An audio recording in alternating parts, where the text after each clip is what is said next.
Podcast. Oh, I'm sorry. This is Ralph the Car Guy. Welcome to my podcast. I'm here to let you have 27 years of my car business experience to ask questions and make sure that when you're buying a car, you get the very best deal. Today, I have two young ladies here that want to ask some questions regarding different areas of the car buying process, finance and insurance questions. Hi, I'm Michelle. I'm out of Atlanta, Georgia, and I have questions about financing and gap insurance. Okay. Things like that. Okay, I'd be Thanks more than for happy to having answer any question you have. Thank you for being here.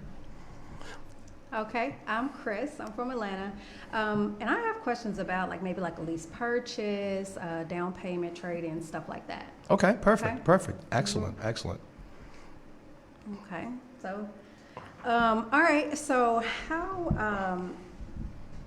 We're just gonna start off with a story that from a while back. My Okay. ex-husband. So I had a Camaro.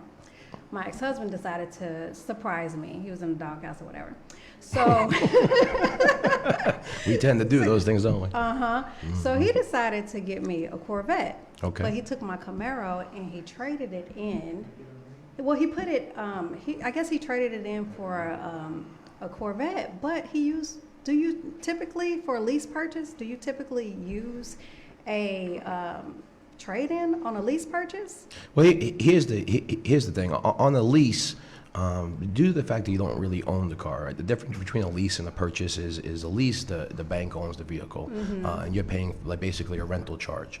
Right. In that situation, if you had positive equity, I probably would have took that out as cash. So because putting money down on a lease doesn't do anything but just reduce the monthly payment. At the end of the day, you're paying the same amount. Whether you put $5,000 down, you put $0 down.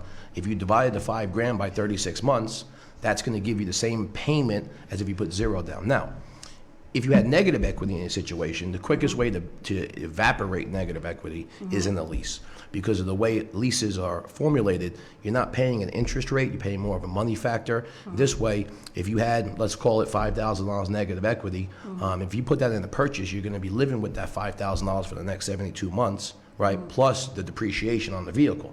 On a lease, the depreciation is only going to be for 36 months, and you'll be able to get out of that negative equity situation. Yeah. So it all depends on what the situation was when you traded that vehicle in. Yeah. Well, the vehicle it was paid for. I didn't have a payment on it at all. That's why I didn't understand. you had it was the kind of positive equity. Yeah. So I don't understand why. In that situation, you should never put any money down on leasing a vehicle. So if you had positive equity, let's call it $6,000, you should have taken that $6,000 out as a check, put that in the bank, and then rolled your lease Wow. forward. He owes me, right? Sure does. Okay. Sure does. Maybe we get him on the phone. Maybe so. Maybe so. I agree. Well, so with negative equity, Yes. so let me ask you this. So with being upside down, if you wanted to trade your vehicle in, so let's say you owe $10,000, Okay. but the vehicle's worth $8,000. Okay. So if I trade it in and you give me $6,000 for the vehicle, the rest of that loan will be added to the new. The difference would be added to the new loan. Okay. That's Correct. Okay. So my husband's kind of in that situation right now. Okay. He has a Chevy, Silverado. Okay. I think he owes maybe $18,000 on it, and the vehicle he was. So how does that work with if the vehicle is $34,000 and what he owes is $18,000, and you want to give him $14,000? So that 14 comes off of that price. So what happens is you have the price of the new vehicle. So let's use round numbers, right? So it's a little bit easier. So say the vehicle you're buying is $20,000. Okay. Yes. Your vehicle's worth 10. Okay. So what will happen is the vehicle, the trade-in would reduce the purchase price of the vehicle. Okay. Then you would pay your tax tag title, right? And then the payoff would be added back in at the end. So in essence, the difference between those two numbers would be your negative equity. And the great news is that you're not alone. 32% of all Americans have negative equity. And that's the topic where a lot of people want to know, should I buy gap insurance? Should I not buy gap insurance? Well, if you're part of the 32% of Americans that have negative equity, right, and you don't buy gap insurance, you're exposed. Because just like in the situation where your vehicle's only worth let's say the vehicle's worth 20 grand, and you owe 30, so you get $10,000 backwards. Yeah. That situation is gonna hurt you whether you trade the vehicle or if the vehicle's in a total loss situation. Because your insurance company is only gonna pay you what the vehicle's worth, Right. not what you owe the bank. Right. They could care less what you owe the bank, right? So in that situation where the negative equity, 32% of all Americans have negative equity, which is like 450,000 people across the country have negative equity. That's due to the fact that, number one, a lot of the vehicles, the supply and demand issue, where we pushed out a lot more new vehicles, and we disposed of a lot of the older vehicles in the cash for clunker process. That actually truncated the values of the vehicles. So with gap insurance, does it only work if your vehicle's totaled? Well, in a total loss situation, now everybody thinks about a total loss situation being a car accident. It doesn't have to be a car accident. Your car could be totaled from a car accident, from a theft, from a storm, tree falls on the car. All of those items, the car's totaled, right? Your insurance companies deem that the car's value, right? The repairs exceed the value, Yes. so they're gonna total it out, right? So in that situation, you owe the bank 20 grand, your insurance company says, we're only gonna pay you 10, right? You still owe the bank $10,000. And the gap covers? The gap will cover the difference. Now, there's many different ways you can buy gap. You can buy gap at the time of purchase, okay, and finance it in with your loan for 72 months. And then we have a lot of disruptors that enter the car business. So you can buy gap from your insurance company. Okay, and Geico or Progressive or whoever you're with, they'll sell you the gap insurance and say, hey, it's going to be a little bit cheaper on a monthly obligation, which it is. But in 6 months, if your premium goes up and you decide you want to change insurance companies, what happens to your gap? Right, you lose it. You lose it, Wow. right? So that's why they got into the gap business. They got into the gap business because of the fact that they know it is a necessity. People are going to need it. Right? And then before you go to cancel, they're going to say, hey, if you cancel your insurance today, you're going to lose that gap insurance. Almost So- guaranteed to stay. Okay, I have a question. Sure. What about if I was looking at a car Okay. recently and I didn't like the interest rate? So if I buy the car and I decide that I want to go with a different company to finance a loan, how long do I have to do that? You can do that at any time. Okay. You could refinance a car loan at any time throughout the purchase. So a lot of customers come in and they do their due diligence. They'll go to the local credit unions.